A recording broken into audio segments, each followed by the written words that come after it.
This man used a game of poker to get a football scholarship, is one of the funniest sports talk show hosts around, and hit Trendon Holiday so hard he was randomly drug tested the day after. Everybody knows Pat McAfee. Whether you are a Colts fan, watched the NFL for years, are a fan of his talk show host, saw him do WWE, or watch College Game Day, Pat McAfee is a legend, and he does a little bit of everything. He's one of the most respected football talk show hosts in America. How did this guy go from a kid with no offers his senior year to one of the best punters in America at West Virginia, a star for the Colts, and eventually a legend on the air? Today we'll talk about the crazy story of Pat McAfee, how he got to this point, and what he has done with his football career that is truly amazing. I'm trying something new at this video, so if you want me to do more stuff like this, please be sure to hit that like button and show your support. Subscribe to the channel if you love football and help me reach 25,000 subscribers by the end of December. Comment your thoughts, share this video with your friends, suggest a future video topic, and stay until the end. Now let's get started and talk about Pat McAfee. Nicknamed Boomstick, Pat McAfee has done everything from wrestle WWE, punt and kick footballs in the NFL, do stand-up comedy, podcasts with AJ Hawk, and has even had his own TV show. But to understand Pat McAfee's story, we need to go back and understand his unbelievable journey to even playing football and the crazy thing he had to do to get his offer. He grew up in a town called Plum, Pennsylvania, and was both a football and soccer player. He wasn't getting recruiting interest, so he took matters into his own hands.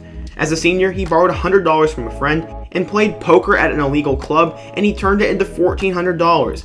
He used those funds to finance a trip to Miami and went to a national competition for field goal kicking players and made 9 consecutive field goals and almost made a 70-yard one. After he returned home, he was approached in his school cafeteria by West Virginia's recruiting coordinator, and they offered the kid a scholarship to be a kicker and punter at West Virginia. He went on to West Virginia and became one of the best punters in the nation, as he was actually an All-American and the Pro Football Focus Punter of the Decade. He went on to get drafted by the Indianapolis Colts in the 7th round, and him and Adam Vinatieri became the most legendary special teams unit in the NFL.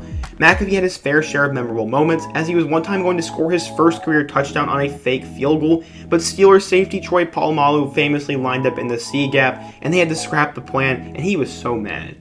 He also knocked Denver Broncos return specialist Trendon Holiday on his back on the sideline on a kickoff and was randomly drug tested the next day.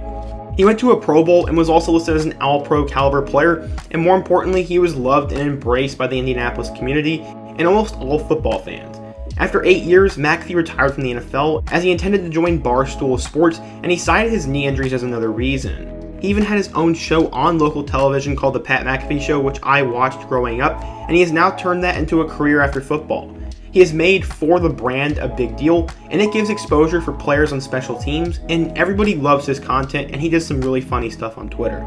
He's always finding ways to give back to the community, and is even a member of the College Game Day crew sometimes. He was also a sideline reporter for some XFL games, and has a podcast with AJ Hawk. He was a professional wrestler before he even got into the NFL, and did some stuff with the WWE even. He does a lot of donating and helps the community, as he dressed up as an old man during a Colts game and donated all those proceeds to good work. And the Pat McAfee Foundation is a not-for-profit organization that provides assistance for children of military personnel. He also started a Shirts for America company, which he used to sponsor a guy in the Indy 500, and donated his long hair to an organization that gives kids hair pieces.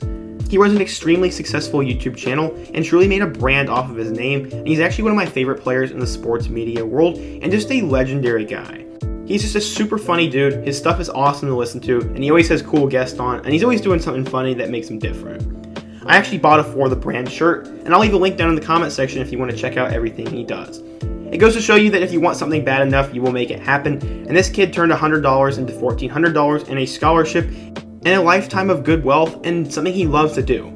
He used football to kickstart his entire career, and I honestly wish more athletes did that and used their brand to their advantage. More people need to do that kind of thing, and I hope more people advise athletes to do this.